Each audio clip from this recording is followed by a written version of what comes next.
Hi, my name's Andy, welcome back to my channel. In this video, I'll be reviewing a second-hand folding bike. So if you're looking to buy a second-hand folding bike, this might be a useful video for you to watch so you can get sort of an understanding of what are the good things to look for when buying a second-hand folding bike and what are the things to avoid. So let's get right into it. This folding bike that I've got behind me is the SCA Explorer. I bought it second-hand.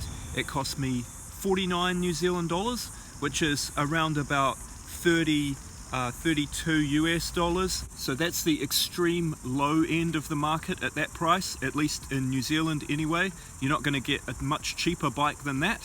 There's a few things that I've changed on this bike, I'll point them out, but there's a few things that I liked about it. So this bike was fairly rusty when I got it. I've cleaned off some of the rust, but I didn't go too hard in trying to clean it up too much.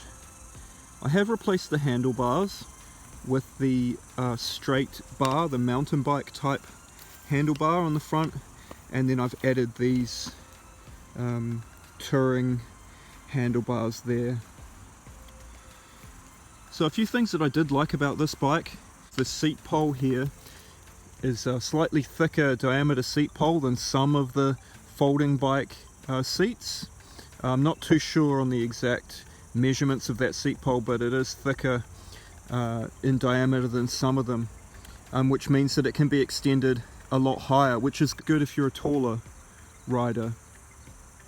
The other things that I liked about the bike were the gears. I tend to buy these type of folding bikes that have a 6-speed Shimano changer like that. You can also get hub gears that have a 3-speed or whatever inside the hub. I just find that these ones are easier to service. You can easily service it yourself. You only need a couple of little screwdrivers and perhaps a bike toolkit to be able to do that. This bike came with the carrier. This is a pretty neat carrier on here. Even though it's a little bit rusty, it's still in good working order. And that came with the bike. I have replaced the pedals on this bike, and I have replaced the crank. So it came with folding pedals. I've replaced them with these non-folding pedals. I just find they're a bit sturdier, especially if you're going to be doing a lot of long rides and touring and you've got a lot of weight on the bicycle. I prefer to have the non-folding type of pedal. Now the crank, I have replaced it with a crank off a 24-inch wheel mountain bike, which is sort of a kid's mountain bike. And the reason I replaced the crank here is because this particular one has 3 cogs on there. So you've got a larger cog, a medium-sized cog, which is probably what you get on a normal folding bike, and then a smaller cog. Now I don't have a derailleur or a shifting mechanism to move the chain, and what I do when I want to change the gear is I just pick up the chain by hand and drop it onto the larger tooth cog. You do get a bit of grease on your hands, but I mean, I don't really care about that. So another good thing about this particular bike is the braking system.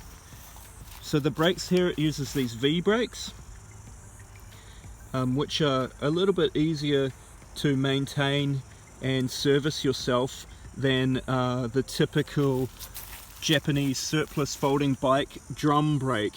So if you've seen any of those other kind of drum brakes that go on the wheel, they're kind of a bit more cumbersome and annoying to service yourself, and I would certainly recommend picking up a second-hand folding bike with the V brakes. Yeah, very easy to service and look after yourself.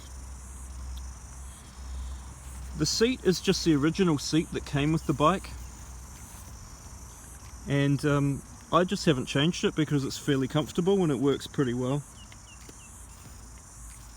I have replaced these rubber hand grips on the handlebars, and I haven't replaced the brake levers. The brake levers are actually pretty good quality that came on this old bike, so I've just left those. But sometimes if you get these brake levers that are fully plastic all the way, they're not super good, and I would recommend, if you've got full plastic brake levers, just to replace them with the alloy type lever.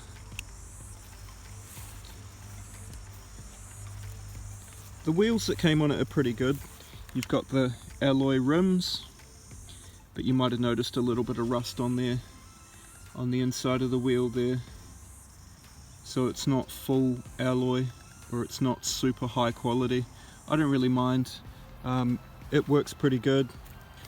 I have replaced the back tyre on this bike with a all-terrain tyre that I had floating around, but I haven't replaced the front tyre. That's just a normal slick tyre.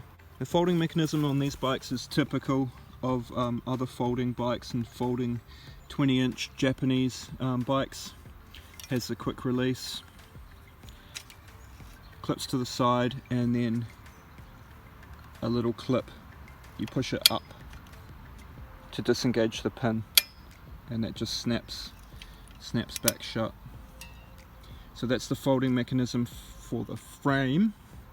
The folding mechanism for the handlebars is a little bit different on this one compared to some of my other bikes. So I don't really like these kind of folding handlebars that much.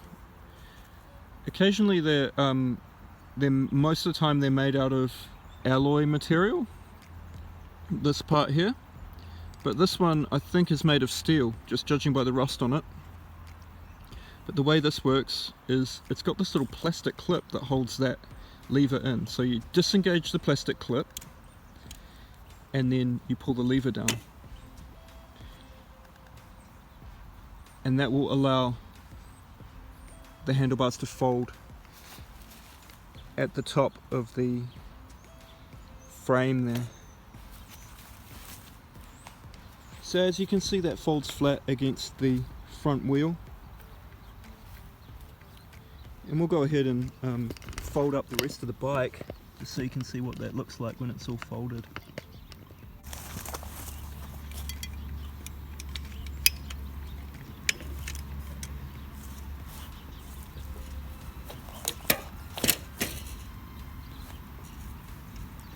It's a bit rusty, this old bike.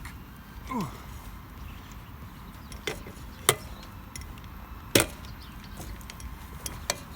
But there you go, it's all folded up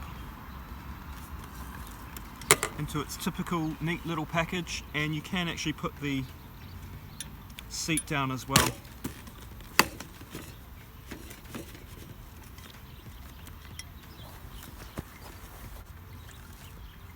So nice and easy.